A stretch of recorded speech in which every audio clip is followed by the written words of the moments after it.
हरे कृष्णा कृष्ण कृष्णा हरे हरे, हरे राम राम राम हरे हरे। हरे कृष्णा भक्तों, आपका स्वागत है एवरीडे विद भगवत गीता की सीरीज में। आज हम भगवत गीता के पहले अध्याय के 40वें श्लोक पे बात करेंगे। तो आज का चर्चा का विषय है, अर्जुन ने संबोधित किया है भगवान श्री अर्जुन कृष्ण को। ये श्लोक कहते हैं, अधर्म भी भवात कृष्ण प्रद्युषन्ति कुल स्त्रियः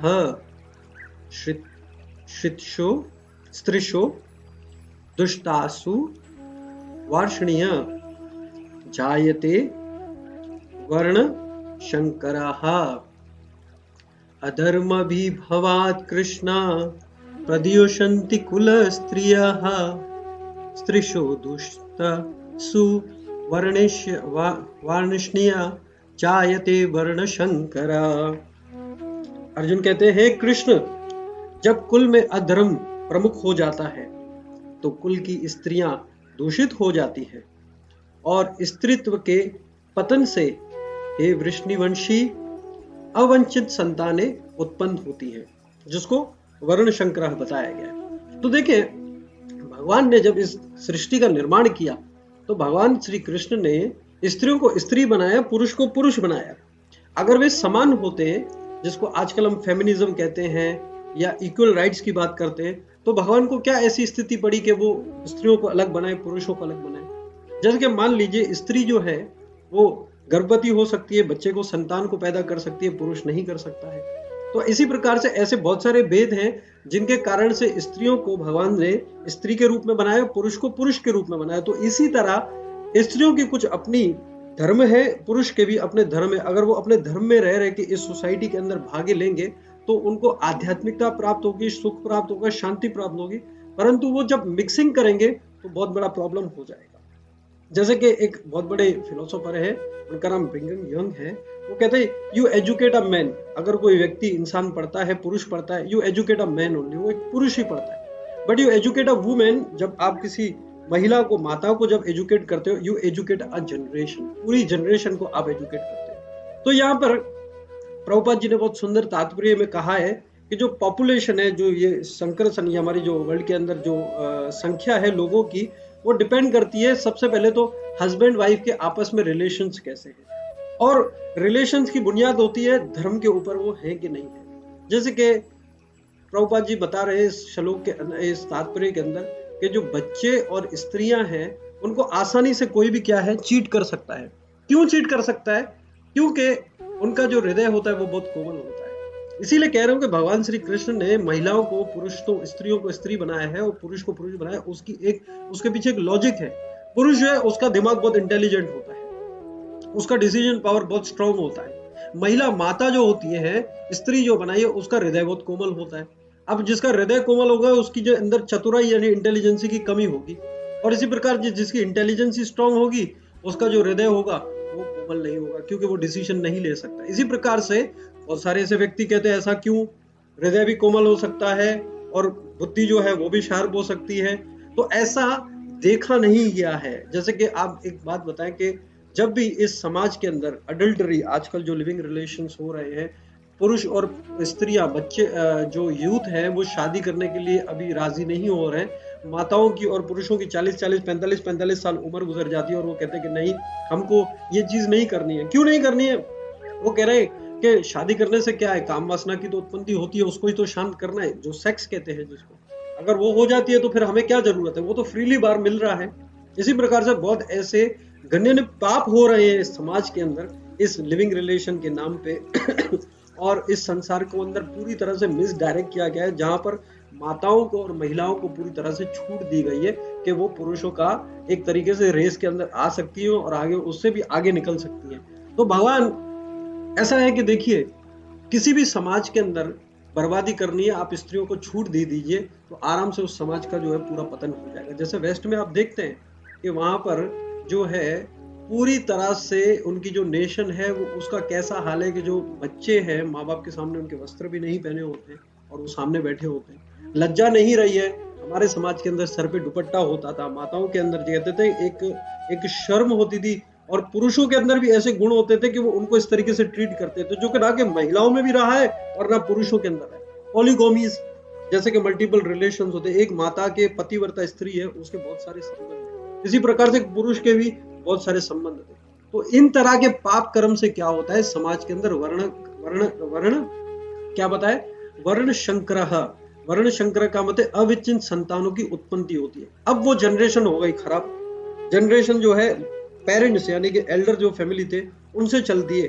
जब वो गलत होंगे तो बच्चे भी जाहिर सी बात है उनकी प्रोडक्ट निकलेंगे। तो इसीलिए ऐसा बोलते थे, chastity and devotion will give birth to a good population. Chastity क्या है, माताओं के अंदर क्या होती थी, एक बहुत ज्यादा एक अपने शरीर, आजकल क्या जोर, आजकल क्या होता है, आजकल लोग जो है पहले जमाने में अपने शरीर को ढकने के लिए कपड़े पहनते थे, परंतु आज क्या हो गया है, आज अपने इसी शरीर को वो दिखाने के लिए कपड़े पहनते हैं। ऐसा आप देख सकते हैं, ऐसा है, ये सच बात है, ऐसा कोई झूठ नहीं है, समाज में आप देख सकते हैं ये दुर्व्यवहार हो रहा है।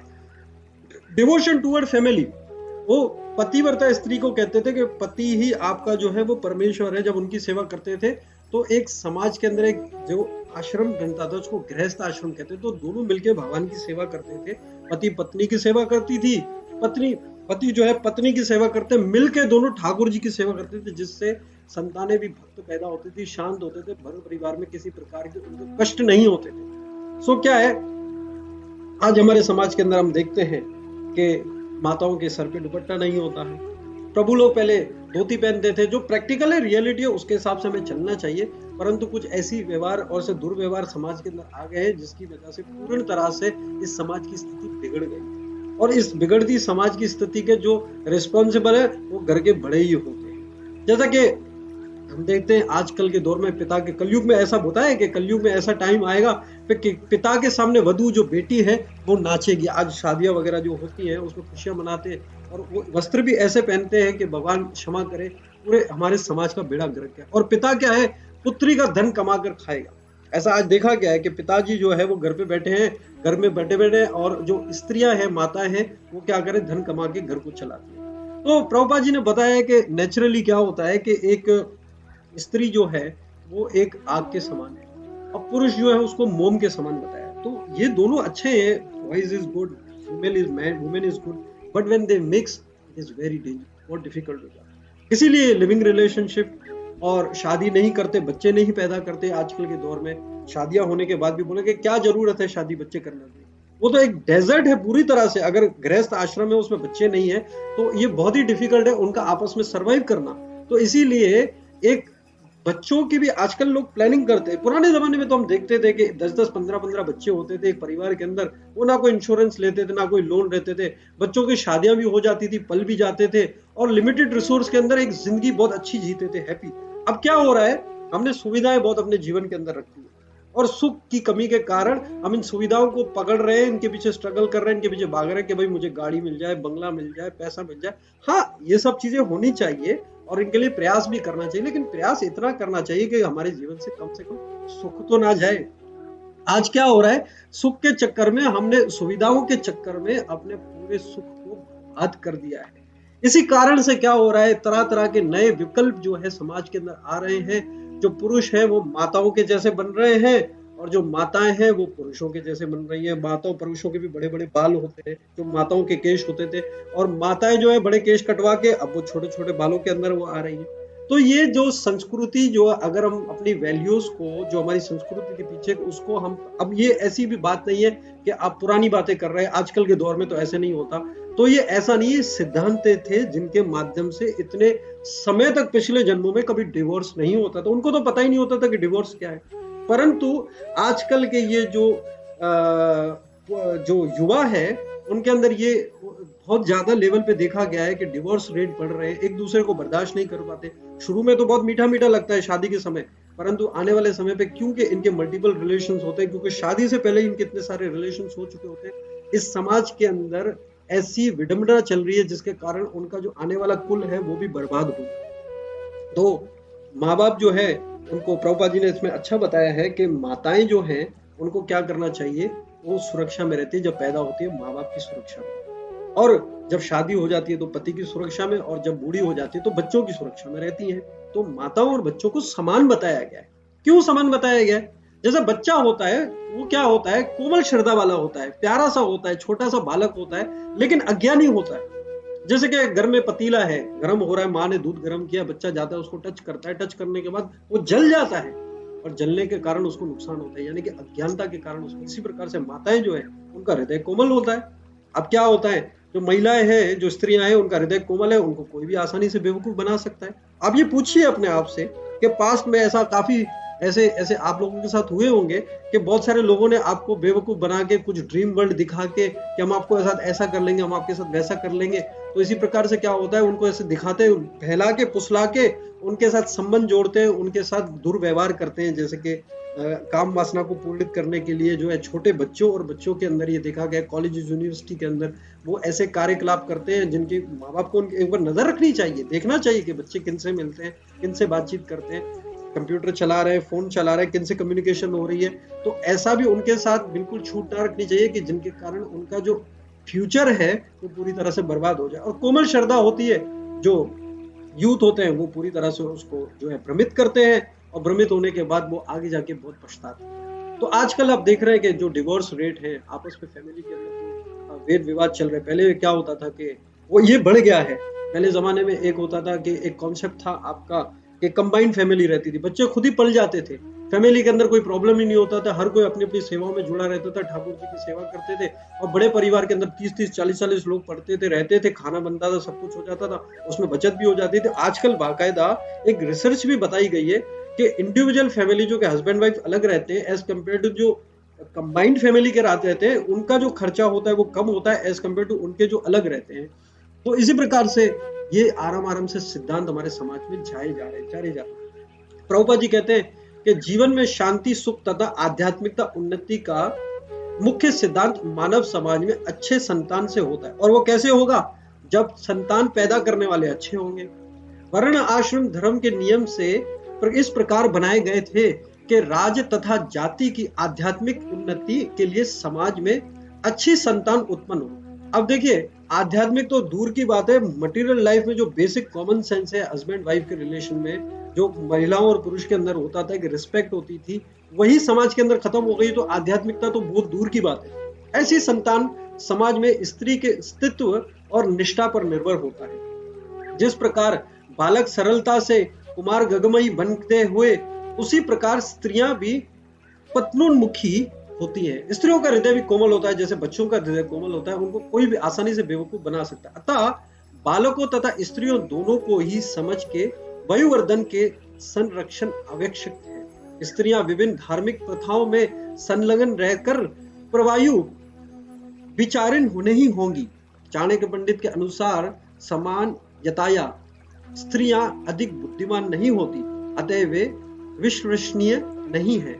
इसीलिए उन्हें विविध कुल परंपराओं में व्यस्त रहना चाहिए, और इस तरह उनके अस्तित्व तथा अनुरक्ति से ऐसी संतान जन्मेगी जो वर्ण आश्रम धर्म में भाग लेने के योग्य होंगी। अगर स्त्री अपना कर्तव्य करे तो संतानें भी ऐसे उत्पन्न होगी कि जिसके प्रकार से वो भक्त बनेंगे। और इसी प्रकार से पुरुष का भी पूरा योगदान है इसके अंदर, केवल स्त्रियों का नहीं है, पुरुषों का भी पूरा योगदान है कि वो अपने फैमिली के अंदर ऐसा एनवायरनमेंट क्रिएट करिए कि जिनके माध्यम से ऐसे नियमों का पालन हो, क्योंकि पिता करेगा पालन तो इस माँ भी करेगी, पत्नी भी करेगी, और इसी प्रकार से बच्चे भी करेंगे। ऐसी वर्ण आश्रम धर्म के विनाश से यह स्वाभाविक है कि स्त्रियां स्वतंत्रता पूर्वक पुरुष से मिल सकेंगी और वह विचार होकर प्रश्रय मिलेगा, जिससे अवंचित संतानें उत्पन्न होगी, जिसको आजकल के दौर में लिविंग कहते हैं। और अब सबसे बड़ा जो समाज के अंदर विडंबना है वो अबॉर्शन का। कितना बड़ा गगन पाप है ये, इतना बड़ा पाप है जो कि असुर लोग, जो कि डिमोन है, वो लोग भी नहीं करते। लेकिन यहाँ पर इन्हें के जानवर तक भी ऐसा नहीं करते, परंतु आज समाज के अंदर ये चीज देखने के कि जिसको अबॉर्शन या बच्चा गिराने की जो बात करते हैं, उसकी वजह से जो संतानें उत्पन्न होती है, ऐसी स्थिति पैदा हो जाती है। निठल्ले लोग भी समाज में वह भी विचार को प्रेरित करते हैं, और इस तरह अवंचित बच्चों की भाद आ जाती है, जिससे मानव जाति पर युद्ध और महामारी के संकट आते हैं। आज आप देख रहे हैं समाज के अंदर जो भी संकट आ रहे हैं, कैलेमिटीज आ रही हैं, ये केवल उसी का कारण है कि पाप कर्म है। फिर हम कहते हैं कि भगवान क्यों हमारे साथ नहीं है, भगवान हमारे साथ ऐसा क्यों कर रहे हैं। भगवान का इसमें कोई लेना देना नहीं है। भगवान तो अपने संतानों की तरह हमको सबको पालना चाहते हैं, लेकिन हमारी जो हमने इंडिपेंडेंस है, जो स्वतंत्रता है कि मैं आजाद घूमना चाहता हूँ, मैं आजाद घूमनी चाहती हूँ, मैं अपने हिसाब से जिंदगी गुजारना चाहती हूँ, मैं इंडिपेंडेंट रहना चाहती हूँ, तो जिसके कारण वो चोट खाते हैं, अपने जीवन में परेशान रहते हैं और सदैव उन परेशानियों के जो रॉन्ग डिसीजन लिए उसका कारण बन के इस समाज के अंदर वो बहुत बड़ी परेशानियों में युक्त रहते हैं। तो आज हम इस क्लास को यही विश्राम दे दें।